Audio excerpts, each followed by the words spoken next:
welcome to the EU Unplugged podcast with us, Jenny and Lena. This is where each week we discuss one topic of your and our interest about the EU, the elections and everything around European politics. Last week we have asked you for your questions about the EU Parliament elections, and one was brought up very often, and that was, what the hell is a Spitzenkandidat and what the hell does it have to do with the elections? So today we're going to look at it, and first of all we will start out with talking about what even is the Spitzenkandidat procedure, how it was even before this procedure was initiated, then how it started, what happened in 2014, how it did not work in 2019, and then we will look at the elections this year. We looked at two different debates. One was a debate in Maastricht and the other one was a debate in Brussels by the Spitzenkandidaten of each different party group.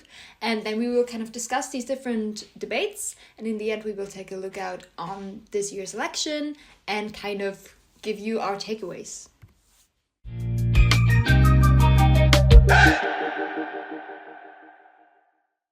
So as I said, firstly we will kind of discuss what the Spitzenkandidaten procedure is, how it was before this procedure was put in place, and what even started this whole thing. It was put into place in 2014, and before this procedure was initiated, it was kind of the case that when electing the president of the European Commission, which is what this is all about, it was traditionally chosen by a consensus among the leaders of the different countries in the European Council, and it was then approved by the European Parliament.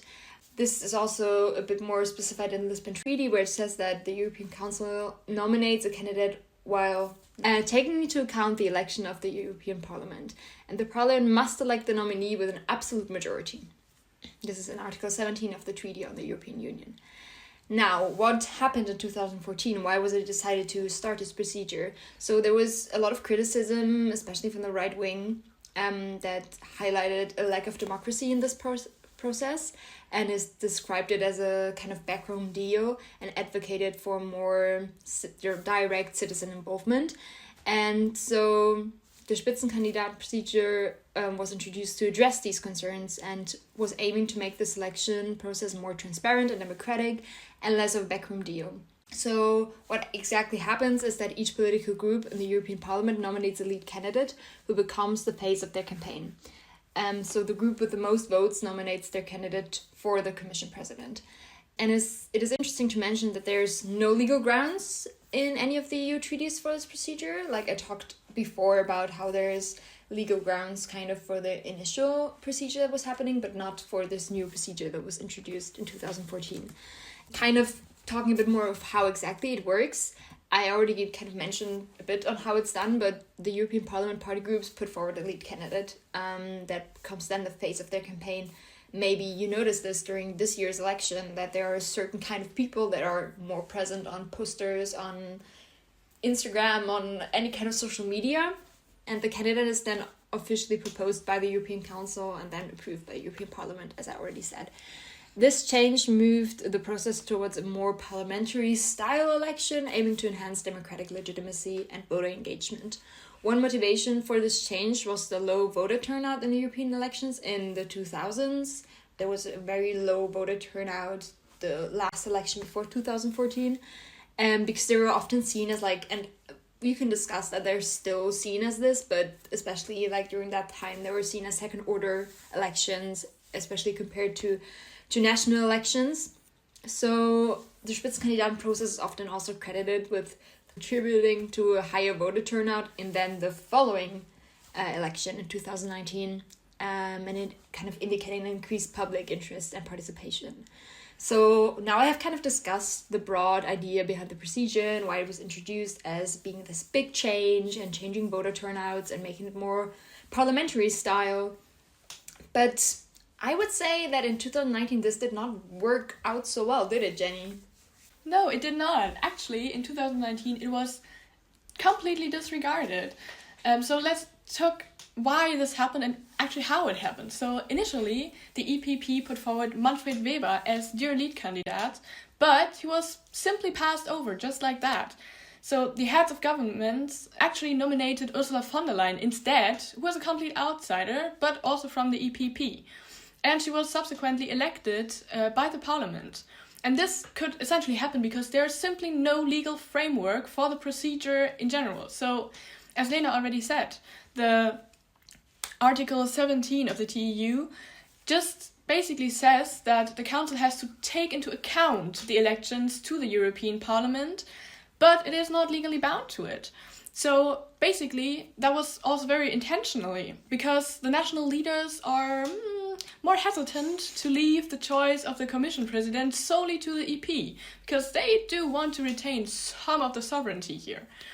And also that had a big knock-on effect to the other lead candidates, because when Weber's name did not go forward, the door also closed for other lead candidates as well.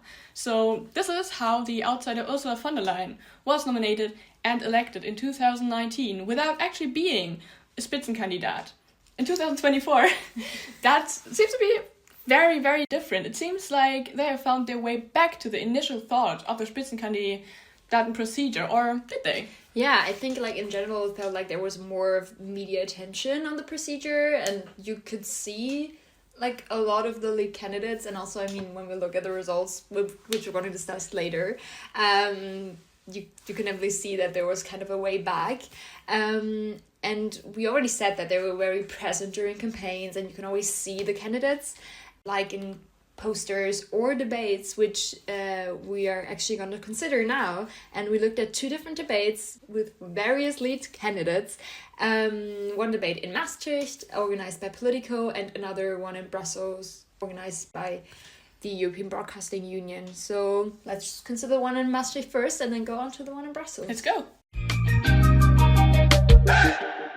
Yeah, so actually it's really good that we are starting with the Maastricht debate, because that was actually the first debate that happened, and the big topics of the debate were Green Deal, the war between Israel and Hamas, and Russia and the Ukraine, and illegal immigration, AI, and for some reason TikTok. So let me just very quickly introduce the participants of the debate. So first of all, we had Walter Bayer from the left, who is Austrian and is the president of the European left.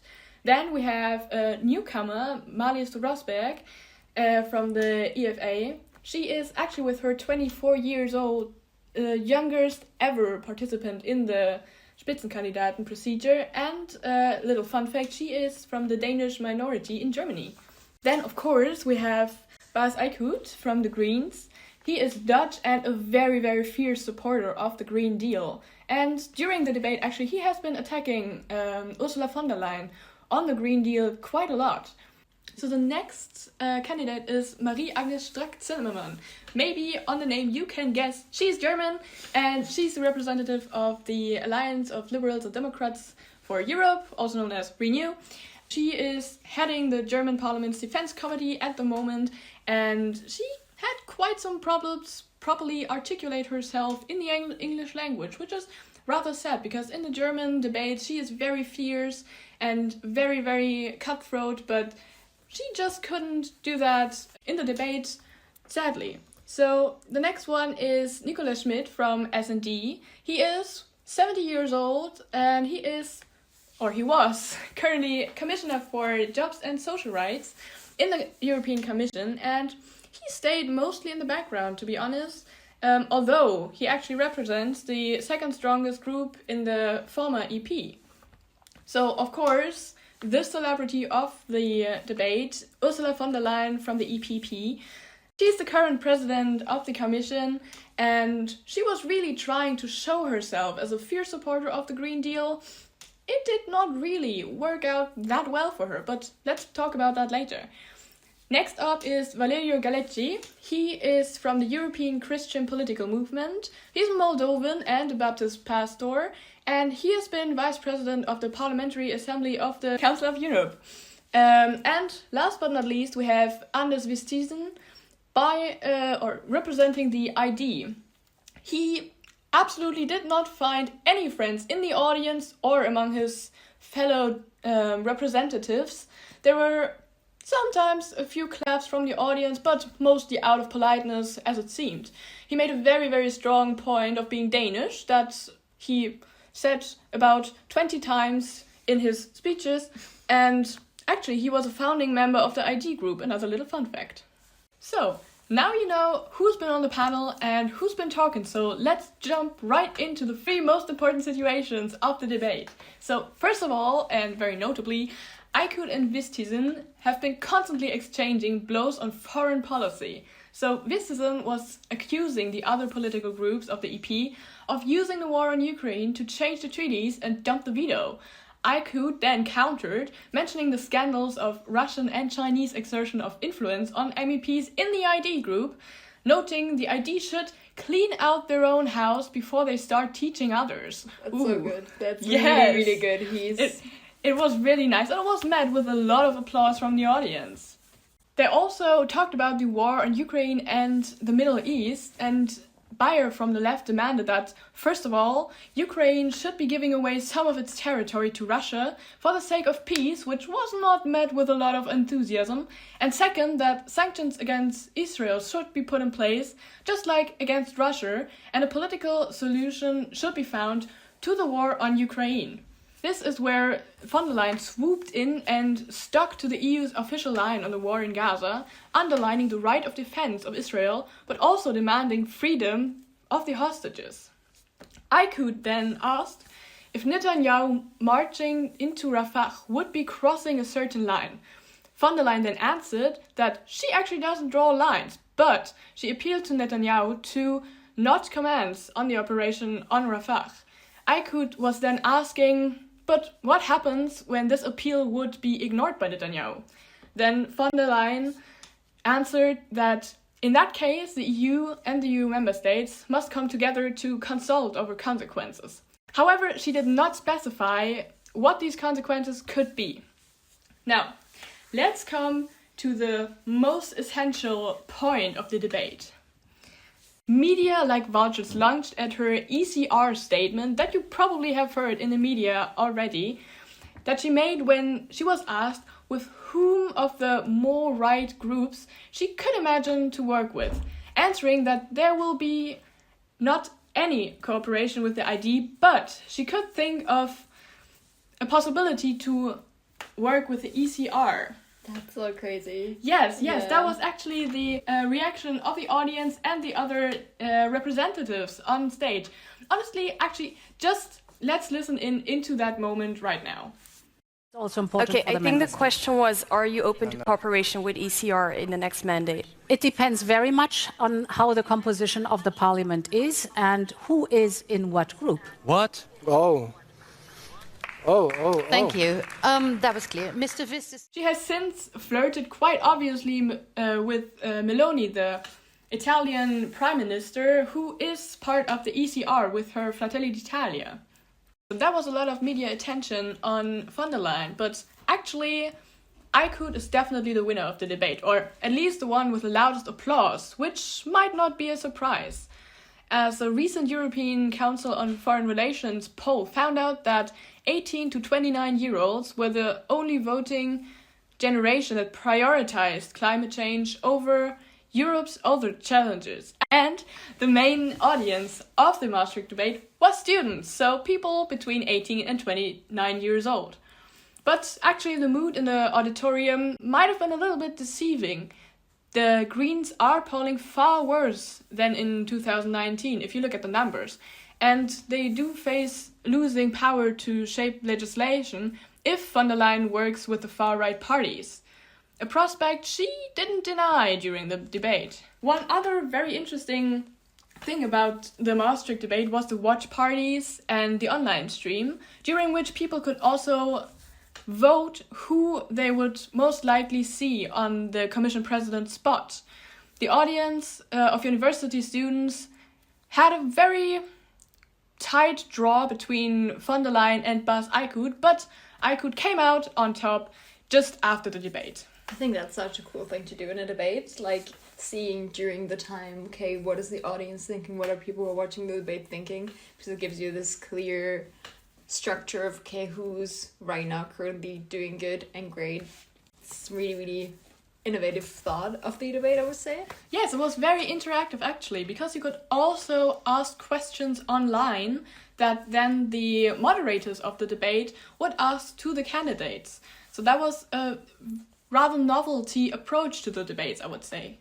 There is another debate. So Lena, how did that go? What was going on there? So yeah, there was a second debate that we're going to discuss now, and that was a debate at the European Parliament. It was not a debate in the European Parliament, but the location was the European Parliament. And it was a debate organized by the European Broadcasting Union, and the moderators were, I'm sorry if I'm butchering the names, Annelies Beck, she's a Belgian journalist, and then Martin Recnieček, who's a Czech journalist. So the debate was structured into 6 different topics, which were economy and jobs, defense and security, climate and environment, democracy and leadership, migration and borders, and innovation and technology. And in between each topic section and debate, there was a spotlight interview for each candidate individually, where the moderators then asked them questions more specifically for them, and only they were able to talk.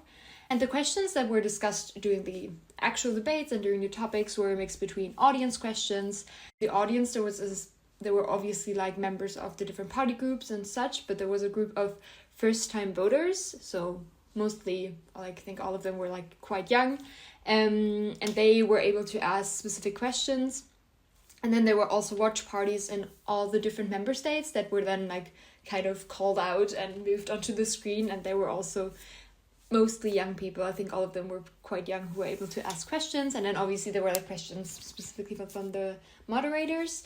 And now onto the participants. We actually have, when we looked at the debate that Jenny discussed, already a few familiar faces here. So there was, first of all, Nicolas Schmidt from the SD party group. He's, as Jenny said, from Luxembourg. He is a commissioner, or was a commissioner for jobs and social rights in the last legislative period. In the debate, he put a strong emphasis on labor rights, obviously, and the rights of citizens, and he wanted always emphasize that citizens should play a more important role within policies, and that one should invest more in sort of cohesion. And I think also due to his role as a commissioner, he also summed up a lot of the decisions of the commission, not as much as another candidate that we're going to talk about later on, but then there was Sandro Gozzi. He is from the Renew party group. He's Italian, but he's politician in France, and for the Renaissance party, so Macron's party. He is an MEP, and he's also part of like several committees. In the debate, he voiced very strongly his love for Europe and his respect for the Union, and he did this like really emotionally sometimes. Like, I think he even talked about his Erasmus at some point, so he was really into it. But he's also always discussing that Europe needs to take more opportunities and reform to further like the vision of Europe that he has. And I think at one point he even like emphasized really on having like a transnational list, which I found really interesting. Yeah, and he also obviously mentioned like a lot more like economic factors, as well as like reforms within the economic sector, like bettering of the single market, which makes sense when we look at from which party group he is. And then there was Terry Reinke. She is from the European Greens. She's from Germany. She's an MEP for the German Greens party. And I think in the debate, her like main and mostly strongly addressed topics were climate change, as well as like the rise of the far-right parties. I think obviously she also discussed other things, but that's how I most remembered her. And she seems to be very interested in getting everybody on board for her like climate plans, and she also addressed like critiques through like for that is often put when talking about climate and climate laws, for example, due to like farmer protests. And we obviously have Ursula von der Leyen, at that time Commission President, and now again re-elected Commission President. She is from the EPP, as a European People's Party. She's German. In the debate, she obviously mentions a lot of her achievements. She kind of like represented like what has the EU been up to in a broad sense, and she also just stands for like the last legislative period. As Jenny already said, like she also discussed a lot the Green Deal, kind of defended it a lot. She faced a lot of backlash by other participants regarding a comment in the previously discussed debate. So the comment that Jenny discussed in the end about like her discussing that she doesn't leave out the possibility to work with the ECR was a huge deal in this debate as well. It felt like she knows her values and she knows what she wants. From all the participants, she seems the most stable and knowing what she wants. And then lastly, there's Walter Bayer from the European Left. Was also part of Jenny's debate, and he's from Austria again, and he's the lead candidate from the European Left. In the debate, I would say from all the candidates, he stood out the most, just because his views were the most different in some topics. And this is even called out by the moderator during his spotlight interview at one point. It's like, you don't have that much in common with the other people here, especially when it comes to security and defense, as well as like migration even. And yeah, maybe also his views on like Ukraine and Putin were a bit different. Yes, and he's obviously have a strong advocacy for the working class and labor rights. Obviously even stronger than Nicola Schmidt. I also discussed that Nicola Schmidt had these views. But yeah, it's interesting here that there were no candidates from the ECR and ID, because I quote, as what the moderator said, they dispute the principle of the lead candidate system. So the EBU, the European Broadcasting Union, which was organizing it, decided to not let them participate because this was a debate for lead candidates, for Spitzenkandidaten. And if you're not believing in that system and you don't have one, then they said you can't participate. And also what's interesting, there was no EFA, European Free Alliance candidate, like there was in Jenny's debate. I think they kind of did this because it's like one party group together with the Greens. So I think Terry Reinke was like the one presenter for this party group. Yeah, I'm also divided this in like the 3 most interesting moments that I'm going to discuss now. Okay, so my first moment, and that was really stood out to me, kind of goes hand in hand with the moment that Jenny just discussed lastly in her debate. I'd say that it really stirred up something. Oh, it did. It really did, yes. Yeah, and this is like the whole Ursula von der Leyen ECR debate.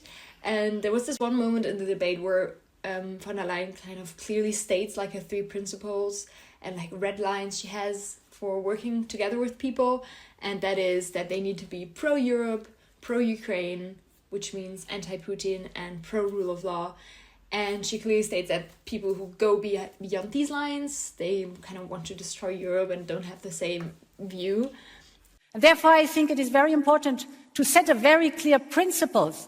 With whom do we want to work? With members of the European Parliament that are not only one thing, but have 3 criteria. The first is pro-Europe.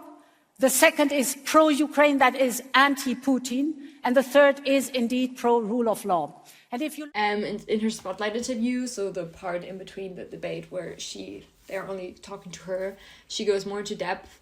And for her the most important thing is to build a majority for Europe, and with the non-unanimity that exists in the parliament, that this is important to consider. But at the same time, she kind of emphasizes that she did not state that she will definitely work together with the ECR. So she kind of dodged what she said.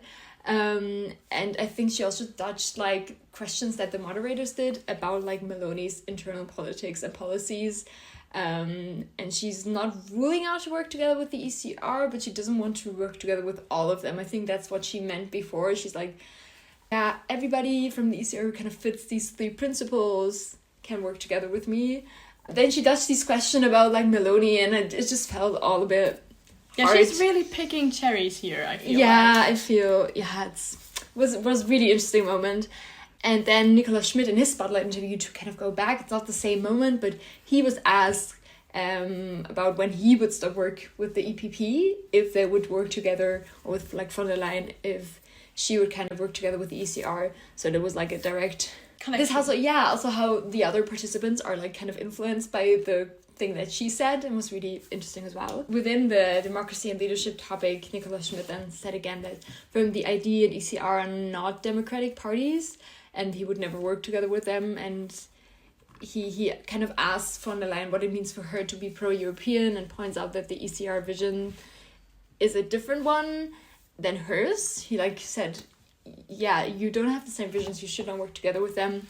And Sandro Gozzi also in this discussion said like, yeah, right-wing parties absolutely are against Europe. And then Walter Bayer, as a reaction as well to her statement, was like both shocked by von der Leyen, but also he was also shocked by a liberal party in the Netherlands. And this kind of brings me to the second point, which was a debate about the Dutch elections and the liberal party VVD, which is part of the now right-wing government, because they made a coalition with the PVV, which is a right-wing party in the Netherlands.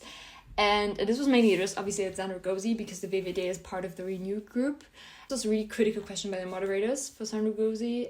They were asking like, okay, what are you going to do as Renew? You have this party that you're standing here and saying, okay, we would never work with right-wing parties, they want to destroy us, but then you have a party in your party group that is like currently doing that. Fair point. And he also kind of dodged the questions, but he was like, okay, for me it's a major mistake, and they always oppose working with right-wing, but he kind of avoids the question a bit, because he's always saying, like, because at the time currently there wasn't a government yet, so there were just like talks happening, and he was like, oh, there's not a government formed yet.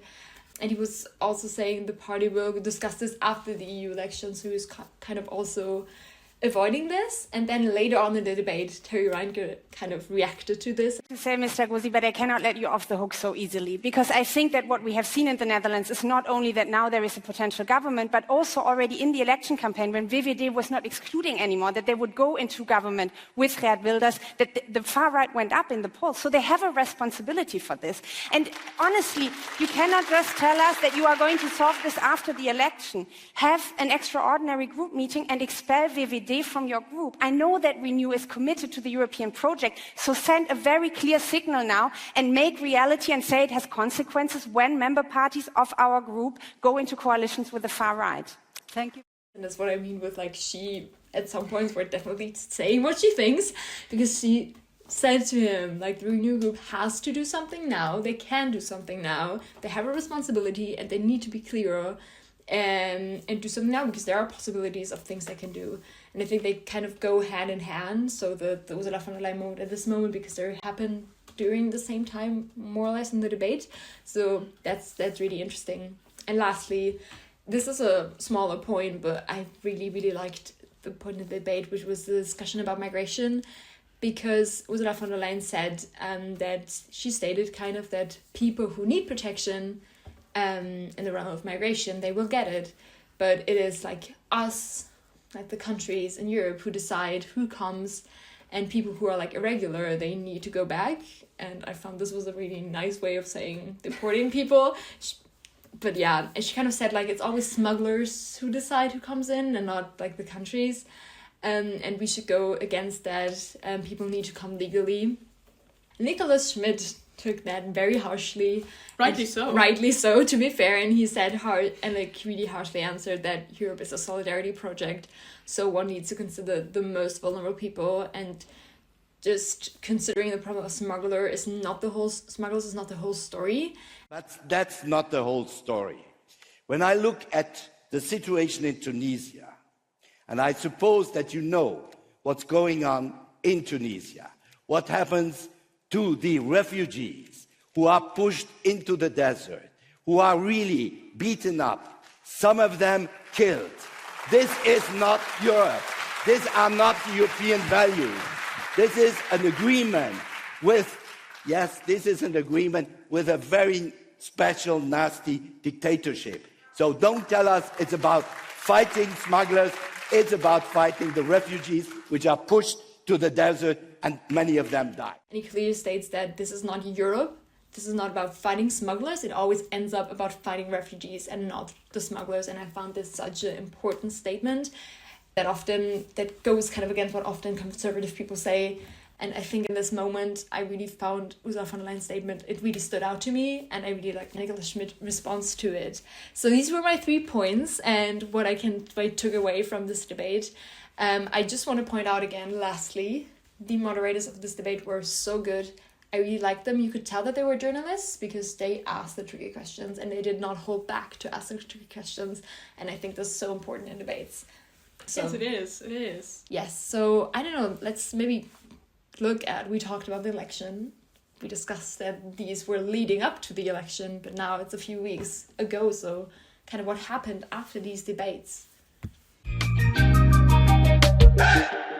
So yeah, for you to understand like the timeline of the events that we were discussing. So the debates both were end of May, and then the elections were start of June, which you hopefully know if you have voted. And now we have the elections in, and we are recording this in July, end of July actually. So there has been a lot of time since then. The Spitzenkandidaten have been chosen and have been elected. We do have a new commission president, which is not as new because it is still von der Leyen. But let's just check out really quickly and reiterate the election results.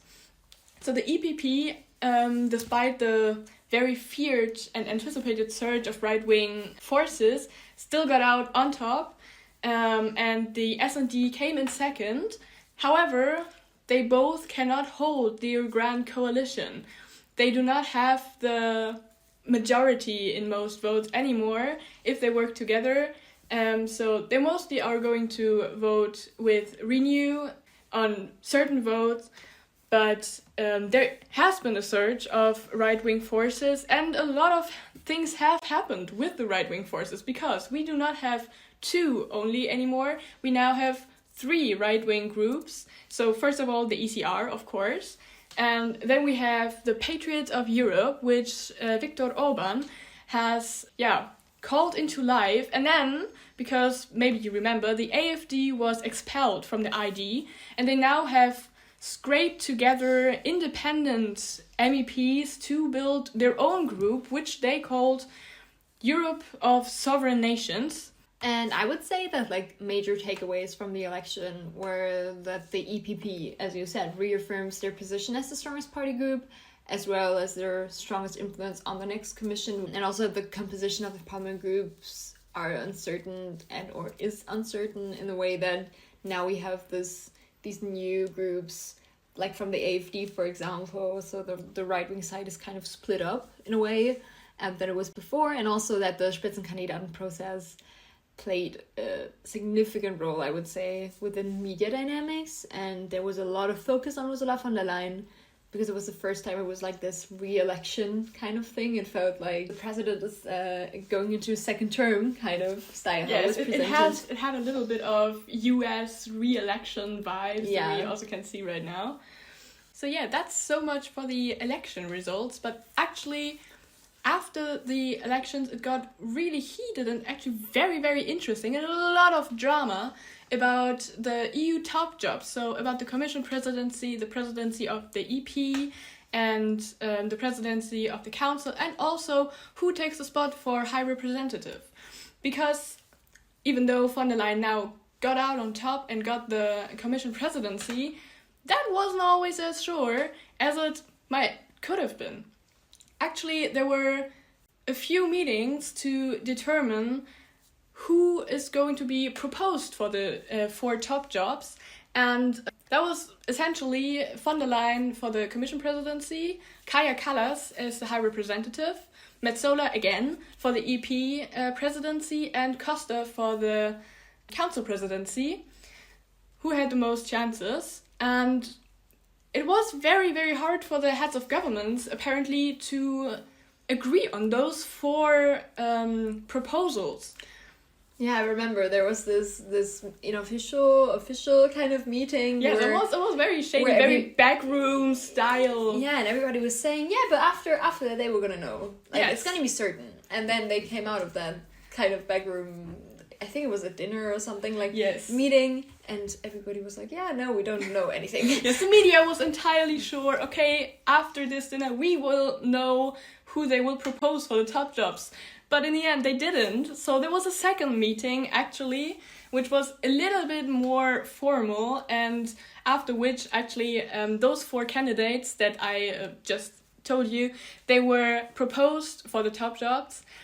But it was really a struggle, especially for von der Leyen, to get the majority to be elected and confirmed in the EP.